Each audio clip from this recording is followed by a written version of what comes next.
வணக்கம் மக்களே. ஸோ இந்த வீடியோவில் என்னென்னா ஸ்மால் பாஸ் வீட்டுக்கு எந்த 6 நபர்கள் போகிறதுக்கான வாய்ப்பு அதிகமாக இருக்குது அப்படின்றது என்னோட ப்ரிடிக்ஷன் படி என்ன இருக்குது அப்படின்றது தான் நம்ம பார்க்க போகிறோம்.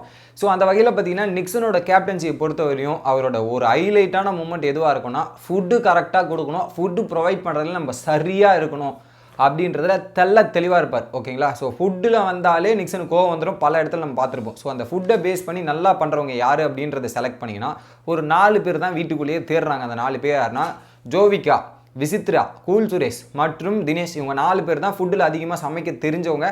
கூட பூர்ணிமாவை கூட ஆட் பண்ணிக்கலாம். இந்த 5 பேர். ஓகேங்களா? ஸோ இந்த 5 பேரில் கம்பல்சரி இந்த 2 பேர் யாராவது 2 பேர் வந்து ஸ்மால் பாஸ் வீட்டுக்கு போகிறதுக்கான வாய்ப்பு அதிகமாக இருக்குது. ஸோ என்னோட ப்ரிடிக்ஷன் படி தினேஷ் நாமினேஷன் இருக்கார். அதனால் அவர் அங்கே போட்டாலும் நாமினேஷன் வரணும் அப்படின்றதில்ல. ஃபுட்டை பேஸ் பண்ணி பார்த்தீங்கன்னா இது ஒரு பக்கம் இருக்கா. ஸோ எனக்கு தெரிஞ்சு ஜோவிகா மற்றும் கூல் சுரேஷ் போகிறதுக்கான வாய்ப்பு அதிகமாக இருக்குது அப்படின்னு தெரியுறேன். ஏன்னா ஜோவிகா தான் ப்ரொவிஷன் பார்த்துப்பாங்க, இதெல்லாம் மெயின்டைன் பண்ணிப்பாங்க. ஸோ ஜோவிகா அந்த இடத்துல போட்டால் கரெக்டாக இருக்கும் அப்படின்றதால ஜோவிகா அந்த இடத்துல இருப்பாங்க. கூல் சுரேஷும் தனியாக அவர் சாப்பாடு விஷயத்தில் கரெக்டாக பண்ண வேண்டியதெல்லாம் கரெக்டாக பண்ணியிருப்பார். ஸோ அந்த வகையில் கூல் சுரேஷ் போகிறதுக்கான வாய்ப்பு இருக்குது அப்படின்ற மாதிரி இவங்க 2 பேரை வச்சுப்பார். ஓகேங்களா? ஸோ ஒரு 6ல் 2 பேர், இவங்க 2 பேர் கன்ஃபார்ம் ஆயிடுச்சா? இது ஒரு பக்கம்.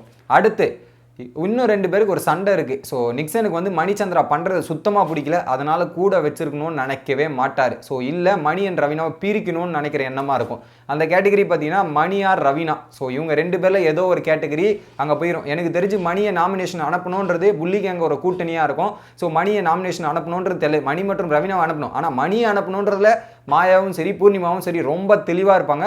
ஸோ அந்த வகையில் டிஸ்கஷன் போட்டிருந்தாங்கன்னா மணி அந்த வீட்டுக்கு போகிறதுக்கான வாய்ப்பு அதிகமாக இருக்குது அப்படின்றத நான் நினைக்கிறேன். மணி அந்த இடத்துல போயிடுவாரா? ஏன்னா மாயா பூர்ணிமா இருக்கிற இடத்துல மணியை வச்சா கம்பல்சரி சண்டை வரும். அது தள்ளி இருந்தால் ஓரளவுக்கு பரவாயில்ல அப்படின்ற கேட்டகரியில் அங்கே மணி போகிறதுக்கான வாய்ப்பு இருக்குது. 3 பேர் ஆச்சா? நாலாவது யாருன்னு பார்த்தீங்கன்னா அர்ச்சனா. ஏன்னா வீட்டு வேலையே பார்க்க மாட்டேங்கிறாங்க, வேலை சொன்னாவே கோவம் வருது, இதெல்லாம் வருது. ஸோ அங்கே போய் வேலை செய்ய விடுவோம், திரும்பி கொஞ்ச நாள் வேலை செய்ய விட்டால் தான் கரெக்டாக இருக்கும். ஏன்னா அர்ச்சனா மேலே நிக்சனுக்கு செம்ம கடுப்பில் இருக்காரு. ஸோ அர்ச்சனா பண்ணுறது எதுவுமே நிக்சனுக்கு பிடிக்க மாட்டேங்குது. ஸோ அதனால் வந்து இங்கே வேணாம், அங்கே போயிட்டு எல்லாத்தையும் செய்யட்டும், சம்பவம் செய்யட்டும், இதெல்லாம் பண்ணட்டும் அப்படின்றதுக்காக வேலை செய்ய விட்டால் தான் தெரியும் அப்படின்றதுக்காக அங்கே அனுப்புறதுக்கான சான்ஸ் ஒரு பக்கம் அதிகமாக இருக்குது அப்படின்ற மாதிரி எனக்கு தோணுது. ஸோ அங்கே போய் வேலை செஞ்சு இதெல்லாம் பண்ணி கஷ்டப்பட்டால் தான் தெரியும், பண்ணட்டும் அப்படின்ற மாதிரி போடுவார். ஸோ 4 பேர் ஆச்சா? 4 ஆச்சு. அடுத்து 5, 6 தான் மக்களே எனக்கு ஒரு கேள்விக்குறியாக இருக்குது. என்ன பண்ணுவார்? இந்த பக்கம் பார்த்தீங்கன்னா நாமினேஷனுக்கு ஏற்ற மாதிரி செட் ஆயிருச்சா? இப்போ 5வது ஆள் யாராக இருக்கும் அப்படின்னு யோசிக்கும் போது எனக்கு ஒருவேளை விஷ்ணு வருவாரோ அப்படின்றது எனக்கு தோணுது. இல்லை விஷ்ணு அங்கே போட்டால் நம்ம வந்து சாப்பாடில் நம்மளே கேள்வி கேட்பான், இதெல்லாம் பண்ணுறது கேட்பான், விஷ்ணு நம்ம போட வேணாம் அப்படின்ற மாதிரி யோசிப்பார். அந்த கேட்டகரியில் பார்த்தீங்கன்னா மேபி தினேஷ் வரதுக்கான வாய்ப்பு இருக்குது. பட் கொஞ்சம் சென்சிபிளாக நிக்சன் யோசிச்சான்னா தினேஷையும் அர்ச்சனாவும் பிரிக்க ட்ரை பண்ணணும். எப்படின்னா ஒரு பக்கம் விசித்ரா அர்ச்சனாவை ட்ரை பண்ணதுக்கே இந்த அளவுக்கு அர்ச்சனாவோட ரியாக்ஷன் வேறு மாதிரி இருக்கு.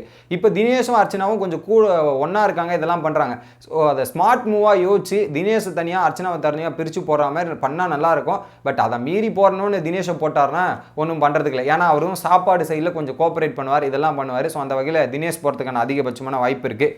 கடைசி இடம் தான் இல்லை மாயா பூர்ணிமாவும் பிரிச்சுடுவோம், இந்த மாதிரி பண்ணிடுவோம் அப்படின்றதுக்காக பிரிக்கணும்னு நினச்சாருன்னா மேபி பூர்ணிமா வரதுக்கான வாய்ப்பு இருக்குது அந்த இடத்துல. இல்லை மாயா வரதுக்கு யாராவது ஒருத்தர் வரதுக்கான வாய்ப்பு இல்லை.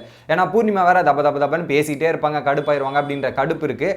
இல்லை அவங்கள நம்ம இதனாலேயே நம்ம கூட வச்சுக்கலாம், மாயாவை அமைச்சிடலாம் அப்படின்னு நினச்சாலும் உண்டு. இல்லை கடைசியில் விக்ரமை தூக்கி அங்கே போட்டுருவோங்க, விக்ரம் எதுக்குங்க இருக்கார், டம்மி பீஸாக இருக்கார், தூக்கி அங்கே போடுங்க அப்படின்ற மாதிரி விக்ரமை போட்டால் கூட வாய்ப்பு இருக்குது மக்களே.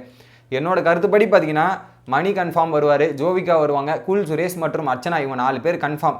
அடுத்து தினேஷ் அர்ச்சனா கூட சேர்க்கலாமா வேணாமான்றது அவர் டாக்டிக்கலி யோசிச்சார்னா நல்ல மூவ் பண்ணுறாருன்னா அதை மாற்றலாம். இல்லை விசித்ராவை தூக்கி அங்கே போடலாம். ஆனால் விசித்ரா அர்ச்சனாவோட 2ஓட பிரிவு இருக்குது. ஸோ அவர் ஒன்றா சேர்க்க விடக்கூடாது. எனக்கு தெரிஞ்சு அர்ச்சனா, விசித்ரா மற்றும் தினேஷ் இவங்க 3 பேரையும் பிரித்து வைக்கிற மாதிரி பண்ணணும். அப்போ குறிப்பாக அர்ச்சனாவை பிரித்து வச்சு இவங்க 2 பேரும் பிக் பாஸ் சைடு வச்சிருந்தாலும் அர்ச்சனாவோட கேம் வந்து டவுன் ஆகிறதுக்கான வாய்ப்பு இருக்குது. ஏன்னா அவங்களுக்கு சப்போர்ட் கொடுக்காம இருந்தால் அவங்க வேறு மாதிரி ஆவாங்க. ஸோ அதை கரெக்டாக யோசிச்சா நிக்சன் பண்ணலாம். இல்லைனா தினேஷ் அந்த வீட்டில் போயிடுவார். கடைசியாக பார்த்தீங்கன்னா விக்ரம் இல்லை ஒயில்ட் கார்டில் வரவங்கள கம்பல்சரி போட போகிறார். ஒயில்ட் கார்டில் வர அனன்யாவும் விஜய் வருமாவும் டேரெக்டாக போட மாட்டார்னு நினைக்கிறேன் என்னை பொறுத்த வரையும். ஸோ இதில் இருக்க 12 ஹவுஸ்மேட்ஸில் 6 பேர் மேஜர் சான்ஸ் யாருன்னா இந்த 6 பேர் தான் எனக்கு தோணுது. உங்களோட 6 பேர் என்ன அப்படின்றத கமெண்ட் பண்ணுங்கள். வீடியோ பிடிச்சிருந்தா லைக் பண்ணுங்க கைஸ்.